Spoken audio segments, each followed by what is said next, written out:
বিতাড়িত স্বৈরতান্ত্রিক শাসক শেখ হাসিনা পুত্র সজীব ওয়াজেদ জয় একটি সংবাদ মাধ্যমের সাথে ইন্টারভিউতে দাবি করেছেন অভ্যুত্থান পরবর্তী দিনগুলোতে তাদের ৫০০ জন কর্মী নিহত হয়েছেন এবং উনি বলেছেন এজন্য দায়ী করেছেন মব সৃষ্টি যারা করছেন তারা এভাবে মব সৃষ্টি করে আওয়ামী লীগ কর্মীদের বাছে বেছে হত্যা করছে।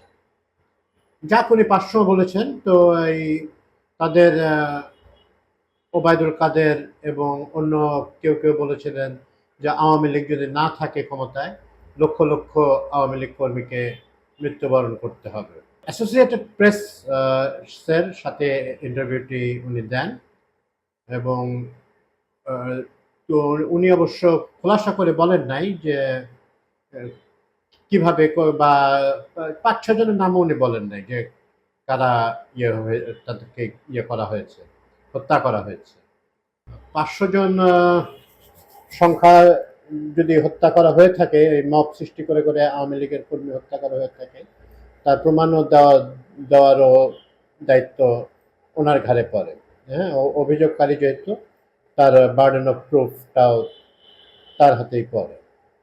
এই সজীব ওয়াজেদ জয় কিন্তু একজন আসামি।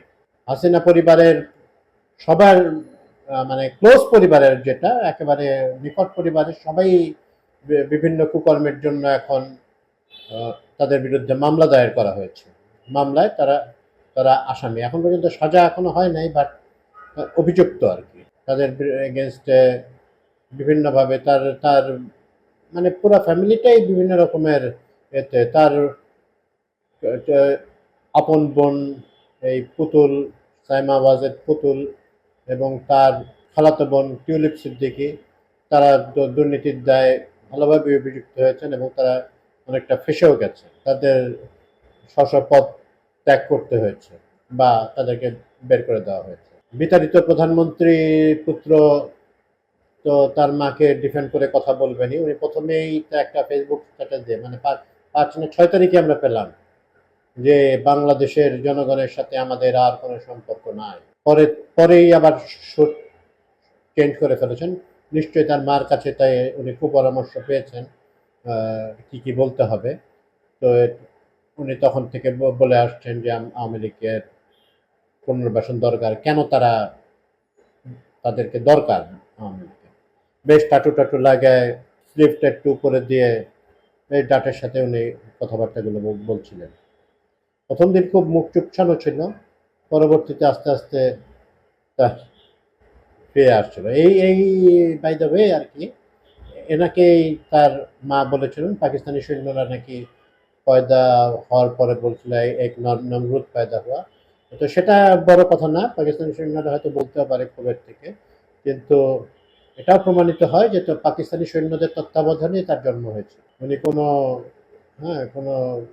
ইয়েতে কোনো সাধারণ হাসপাতালে বা সাধারণ কোনো কারো তত্ত্বাবধানে তার বেসামরিকভাবে তার জন্ম হয় না। তার তো পাকিস্তানের প্রতি কৃতজ্ঞ থাকা উচিত। কৃতজ্ঞতা জিনিসটা শেখ পরিবারের কমই। উনি আরও বলেছেন নানা কথার ভিতরে, পুরো ইন্টারভিউটা আসলে নিয়ে আলাপ করতে পারতাম, কিন্তু এটাতে আসলে এই লোককে স্পেস দেওয়া হবে।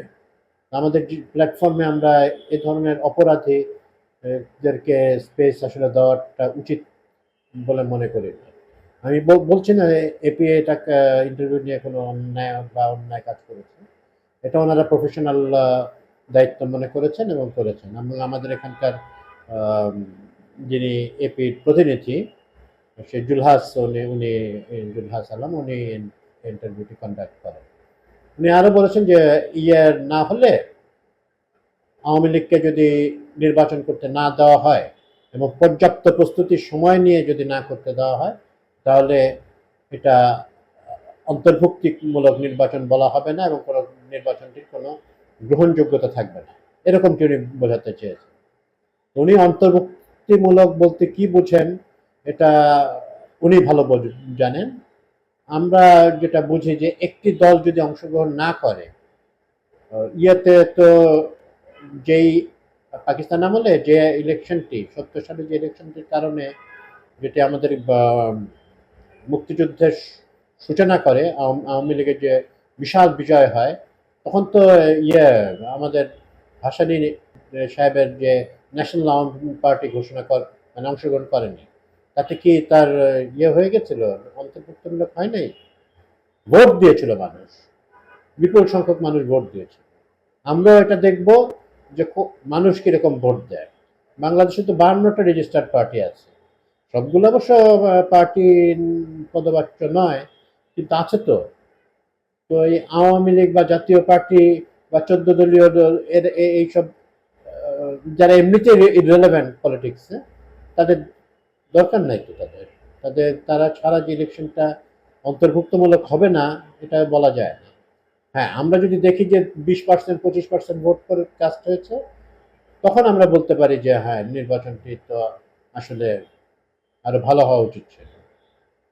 বাংলাদেশে যেরকম পরে 60-70% ভোট পরে, ওরকমটি যদি পড়ে থাকে, মানে এবার ফেব্রুয়ারি ইলেকশনে হয়, তাহলে তারা যেতে মানে তাহলে এটাকে আমরা ইজিলি ইনক্লুসিভ ইলেকশন বলতে পারি, যারাই যেত।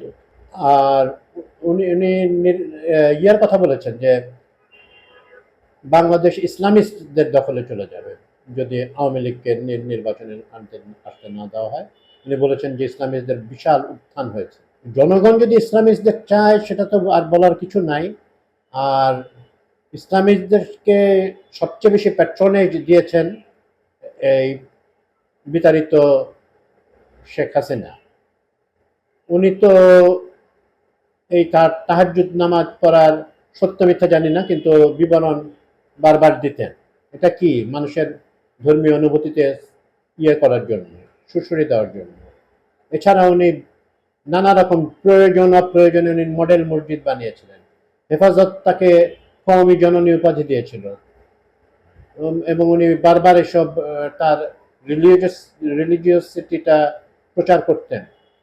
উনি ঘুম থেকে উঠেই নাকি জায়নামাজ জায়নামাজ খোঁজার কি আছে এটা অবশ্য বুঝি না, কারণ যিনি নিয়মিত নামাজ পড়েন উনি ভালো মতোই জানেন যে জায়নামাজ কোথায় থাকে।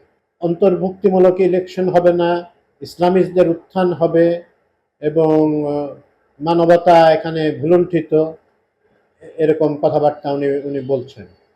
যেন এমনভাবে বলছেন যে ওনার বিশাল মানে মানবতার স্বর্গরাজ্য ছিল তার মায়ের শাসনামলে। মোর ইম্পর্টেন্টলি উনি বলছেন যে আমাদের দল নির্যাতিত হচ্ছে, ইয়ে করা হচ্ছে, তাদেরকে কোনো রকম ইয়ে দেওয়া হচ্ছে না, স্পেস দেওয়া হচ্ছে না। কিভাবে স্পেস দেওয়া যাবে আপনাদের পার্টিকে? আপনারা তো কুকর্মের শেষ রাখেন নাই। হ্যাঁ, উনি এটা বলেছেন, অনেকটা রিলাক্টেন্টলি উনি অ্যাডমিট করেছেন যে তার দল কিছু ভুল করে থাকছে। ভুল শব্দটি উনি ব্যবহার করেছেন। আপনারা তো ভুল করেন নাই রে ভাই, আপনারা তো করেছেন অপরাধ, পাপ করেছেন আপনারা। সেই জন্য আপনাদেরকে যদি বিচারের সম্মুখীন হতে হয়, আপনাদের সেই সাহসটা থাকা উচিত। আপনারা মনে করেন আপনারা শুধু ভুল করেছেন, ভুলের জন্য তো আপনাদের কিছু হবে না। এবং উনি অভ্যন্তরীণ যারা অংশ নিয়েছেন তাদের দায় মুক্তি নিয়েও প্রশ্ন করেছেন।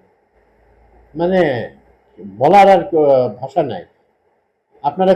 আপনারা খুন করছেন মানুষ, রক্ত গঙ্গা বইয়ে দিচ্ছেন, এবং সেটাতে প্রতিরোধ করবেই মানুষ। এবং আরো কিছুদিন টিকলে এটা প্রতিরোধটা আরো আরো সিরিয়াস হতো, আওয়ামী লীগের নাম বন্ধ থাকতো। আপনাদের যদি এতই জনপ্রিয়তা থাকে এবং ভোটে আপনারা ছাড়া কিছুই মানে অন্তর্ভুক্তমূলক হবে না, এরকম যদি আপনারা মনে করে থাকেন, তাহলে আপনাদের ভয়ে কেউ মাঠে নামলো না কেন? রাস্তায় তো নামলো না কেন? গণভবনের সামনে লক্ষ লক্ষ পাহারা দিত, কেউ নামেনি। সেদিন তো আমরা উৎসব উচ্ছ্বাস ছাড়া দেখি নাই। এবং সবাই পালিয়ে গেল কেন? আপনারা দেশে থেকে ইয়ে করতেন, লড়াই করতেন, দেখা যেত। আপনাদের সব জায়গায় তো আপনাদের লোক ছিল, দলীয়করণের চূড়ান্ত তো করেছিলেন আপনারা। ওই পুলিশরাই শুধু শেষ পর্যন্ত আপনাদের সাথে ছিল, পুলিশের একটা অংশ। কিন্তু সাধারণ জনগণ ছিল না তো আপনাদের সাথে। তারা ভুল বানানে আপনাদের চিটাগংয়ের সেই রনি, সে বলে গেল যে যার যার অবস্থান থেকে পালাও। অবস্থানের বানানটা ও দিয়ে লিখেছিল, অবস্থান থেকে পালাও। হ্যাঁ, মানে মাথা কাজ করছিল। তারেক সিদ্দিকী পালিয়ে গেল, মানে নিজেরকে বাঁচিয়ে রাখা, নিজেদেরকে বাঁচিয়ে রেখে ওনারা পালান। যখন 75 আগস্টের পরে এভাবে গণহারে পালাইলে, তবে তারা ইয়ার 91 ইলেকশনের পরেও কিছু অনেক লোক পালিয়েছেন, 2001-এর পরে ঝাঁকে ঝাঁকে পালিয়েছে। শামীম ওসমানরা, হাসনাত আবদুল্লাহ এরাও পালিয়েছে, তার ঘনিষ্ঠজন তারাও পালিয়েছে। তো আওয়ামী লীগ যেটা ছিল 71-এর পরে বা মানে আগে এবং কিছুদিন পর পর্যন্ত, এবং আমরা এটাও বলতেই হবে সত্যের খাতিরে, তারা এরশাদ আন্দোলনে তারা অংশগ্রহণ করেছে, এরশাদের বিরোধী যে আন্দোলন। তো এইসব আওয়ামী লীগের যে গ্লোরি ডেজ, সেগুলো অনেক পিছনে ফেলে এসছে তারা। তারা একটি একটি অপরাধী সংগঠন, এবং তাদের কার্যক্রম নিষিদ্ধ করা হয়েছে, কিন্তু কিন্তু এটা কমই করা হয়েছে তাদের জন্য। তাদের প্রতি পরিপূর্ণ ব্যান আনা উচিত ছিল, যেমন ছাত্রলীগের উপর আনা হয়েছে। তো উনি তো তাও ইন্টারভিউ দিয়েছেন, তার মা আবার মাঝে মাঝে অডিও ক্লিপ ছাড়েন, চেহারা দেখান না। এই লোক তো চেহারা দেখায়, রেহানাও তার চেহারা দেখি নাই। আর এর পরে 2024 সালের 5ই আগস্টের পরে শেখ হাসিনারও দেখা যায়নি। তারা ইলেকশন যদি করতে চান, ভালো ইলেকশন করতে চান, আপনারা তো 3বার যদি ঠিকমতো ইলেকশন দিতেন, ওই জালিয়াতি না করে, এবং 2008 সালেও আপনারা বিভিন্ন মহলের সাথে যোগসাযোগ করে ইলেকশন করেছেন, নাহলে বিএনপি এত কম আসন পাওয়ার কোনো চান্স ছিল না। হয়তো বা বিএনপি সরকার গঠন করে, আপনারা হতে দেন নাই। আপনাদের মুখে আসলে মানায় না যে এই ইনক্লুসিভ ইলেকশন বা গণতন্ত্র বা মানবাধিকার এসব নিয়ে কথাবার্তা।